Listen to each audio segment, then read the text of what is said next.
JG, always on topics. Thank you for viewing my channel. Do me a favor to leave that comment, like, share, most importantly, subscribe. Alright, now let's get down to it.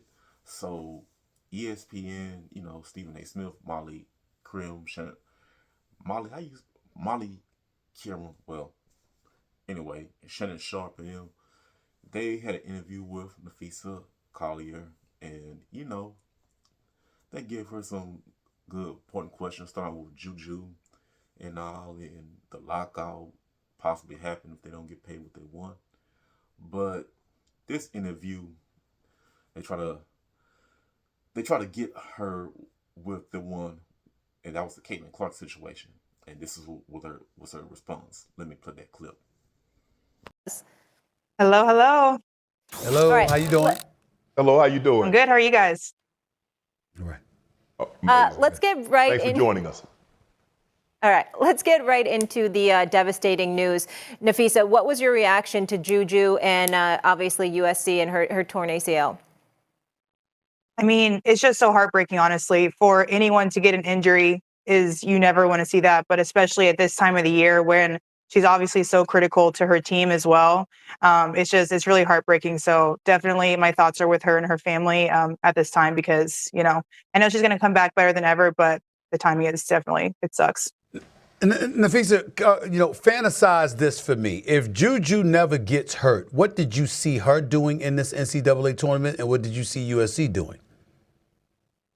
Well, they were supposed to play UConn next round, so hopefully not going much farther past that. I thought that was going to be a great game, though. So, but I mean, she's a great player, and I mean, I think it would have been a great game. I think it would have been the two best players in college basketball right now going at each other, and to see them do that at this level right now, it would have been really fun to watch. Obviously, I have to pick my Huskies in that matchup, but it would have been a fun game.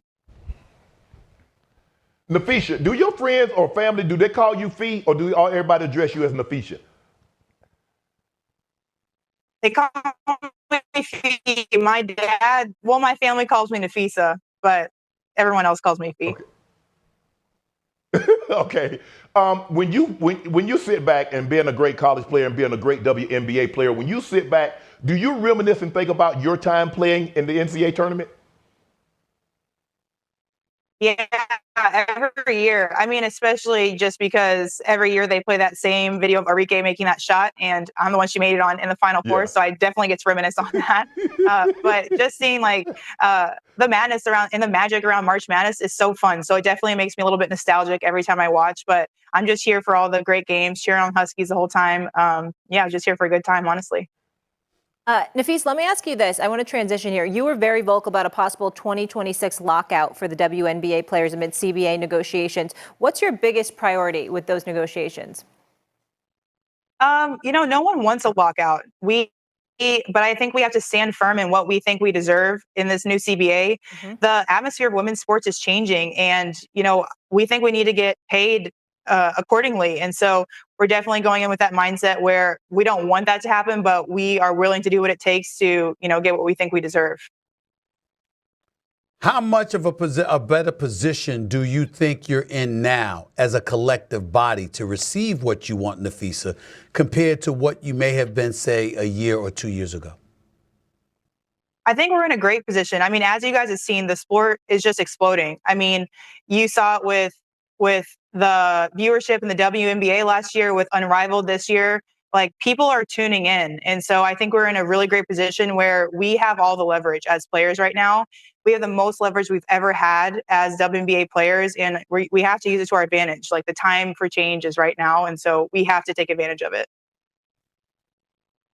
How much is, I see a lot of you young ladies, you guys signed a 1-year deal, knowing that the CBA was going to be up, and now you were co-founder of Unrivaled. How much do you think having Unrivaled, giving them someplace else to go, also helps you in these negotiations? I think a lot. Having options is never a bad thing, right? And then also It's going to be really crazy at Unrivaled next year I think it's like 80% of the league is off their contracts. Everyone but rookies are off their contracts. Plus we have 2 new teams, so 2 expansion drafts as well. It's going to be like the Wild West out here. It's going to be crazy. And so the fact that, we are going through these negotiations with really like extreme things that, a lot different than the CBA that we had before. We're asking for a lot more. The fact that we have other options, I think is a great thing. Ask you this about, so Caitlin Clark obviously has been a hot button topic on the show and took the WNBA by storm last year. Now her team is going to have 41 of their 44 games nationally televised, while the reigning champs, the Liberty, only have 32. Was this a fair move by the W? I think it's two things. I mean, obviously people want to watch Caitlin play, and so you have to put the people on TV that people want to see. But at the same time, like there's stars all over the league, and you want good basketball as well. Obviously, Indiana, especially like with their free agents, they're gonna be a great team. But to not have the defending champs on TV more, I think it's kind of crazy. I mean, it doesn't have to be where you're taking games away from Indiana, but I think you can raise the level of TV games for the other teams as well. Why is that an issue? I asked this question respectfully, Napheesa, because I remember in the 80s, for example, when Magic Johnson and Larry Bird took the NBA by storm and they were winning championships, competing for championships, but then this dude named Michael Jordan came along. And Michael Jordan came along and he wasn't yet winning championships, but his popularity was so astronomical that the NBA practically marketed everything they could around this guy. So to know that there's an example like that as a shining example to be followed that could benefit the league, particularly down the road, why is that an issue when we've seen that such a marketing plan has worked in the past? I don't think it's an issue. I do think Caitlin's a star. And like I said, people want to see her, and we are trying to grow the league. Like you need to put on TV the players that people want to see. But kind of what I said before, I don't think raising the level of the other teams has to mean bringing down Caitlin or the Indiana Fever. They should have those amount of games on TV on primetime. But I think other teams should also have more than what they have. That's fair. Okay. Yeah. Go Huskies, Napheesa. Are you feeling good? What do you think? Who most stands in the way? Should be feeling good now. Juju got hurt. Hanging another banner? What do we think? Okay, so you saw that clip.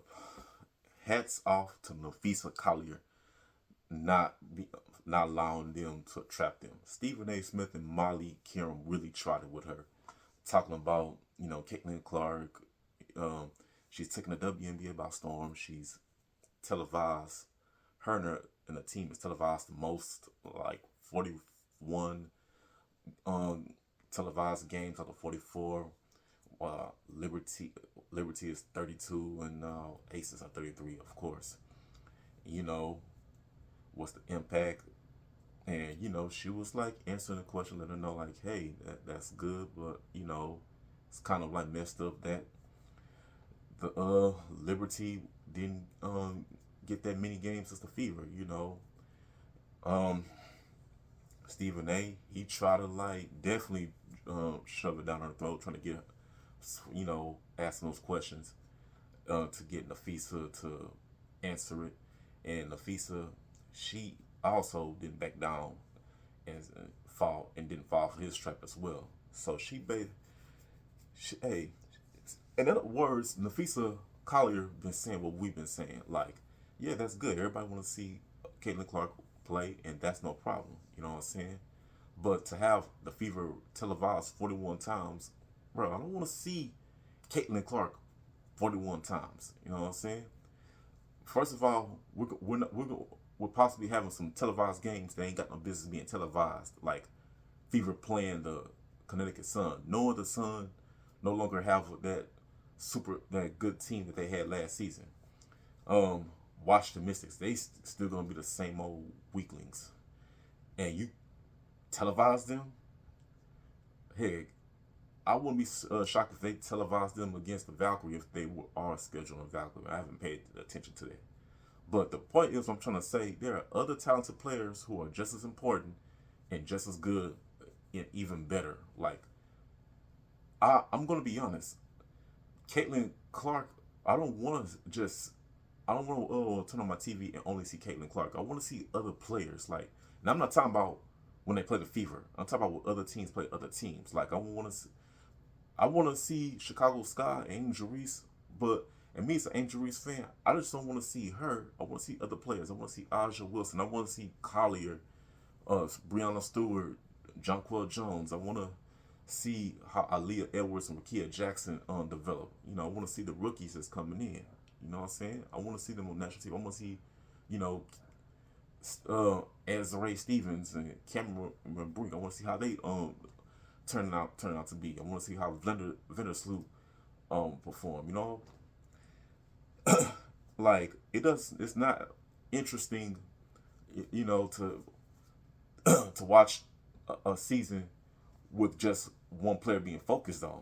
You know what I'm saying? You don't value all the players. Well, guess what? You just ain't gonna get no value or no money from me. Like support everyone just like you support Caitlyn. Now I don't know, like just because y'all somehow, you know, talk these fans into liking her, giving her all this praise and wanting her to have everything. I don't know how y'all did that, but y'all not. But look, I'm not with it. I'm not I'm not a fan that believes on that person that the player that I like should get everything, and it should get it all. No, that's selfish. And what they did was selfish, and for them to try to, you know, get Napheesa Collier to, you know, say, you know, she earned it and, you know, she deserved it. Like Caitlyn deserved all the attention, deserved all the 41 games. You know, hats off to her for not falling for that. Because, you know, other players has, they must be seen, they must be noticed. You know what I'm saying? There's another demographic of people that are fans of other players and not just Caitlin Clark. Like, again, I want to watch a basketball season with players going at it. Like, come on now, Reese versus Collier, Skylar Dickens versus Jewel Lloyd, Paige Beckers versus Caitlin. God dang. Aaliyah Edwards versus Kiki Arifin. That will be a good rivalry. You know, some rivalries they're gonna pop off. You know what I'm saying? And we dealing with this fake rivalry between Angel and Caitlyn. No, it's not a real rivalry. You know what I'm saying? I just don't understand what is it about Caitlyn that they try to push this girl towards. Like I'm very happy with Napheesa Collier, and, you know, standing by and standing up for herself, and, you know, letting them know that, hey, yeah, Caitlyn's unwatchable, but so are the other players. You know what I'm saying? You gotta bring money. You gotta promote your players in order to bring money into this league. Last year they lost $40 million because they tried to put all this focus on this promotion on Caitlyn, and it did not do well at all. Let other players get their shine too. And all that's BS that Steven said Michael Jordan was getting all this praise and getting all this promotion. No, that's not true. Bird and Magic Johnson still was getting their promotions, and they was still winning championships. Jordan started winning championships, I think, in his late 20s or early 30s, and he, well, built up from there. But Bird and Magic were still the big timers of the NBA. And the WNBA may make some money if they just promote their players. See, I wouldn't be surprised if Unrivaled made money for the way how they promoted their play. They promoted the players. You know what I'm saying? They was doing exactly that WNBA should have did. So if Unrivaled made some money off of that, it questions Kathy Engelberg as her ability to be a WNBA commissioner. How is WNBA players doing a better job at being commissioners than you are? It speaks volume about you and your character, and, you know, the type of person you are, and you giving what the other people want, and it shouldn't be like that. But that's you. That's how you want to do your league. Go ahead, but just don't expect no money to come in. If you continue with this, you know, you already show red flags by televising the fever 41 times so people can watch Caitlyn. That's cool, but there's other people that includes me, the YouTubers that I rock with, and another demographic of fans who are fans of other players besides Caitlyn. And you know what? If we just gonna get all this attention, if you're gonna throw all this forcing Caitlyn down our throats with all this promotion, all this attention getting televised like this, oh, you can forget about us viewing that stuff, because it's not right for the other players. And I wouldn't, like I said, I wouldn't be surprised, and I wouldn't blame these WNBA players if they were to sit out, because at this point it would be for the best. Well, this is JG, always on topics. That was my rant for the night. Hats off to Napheesa Collier. Leave your comments and thoughts about it. I'm out.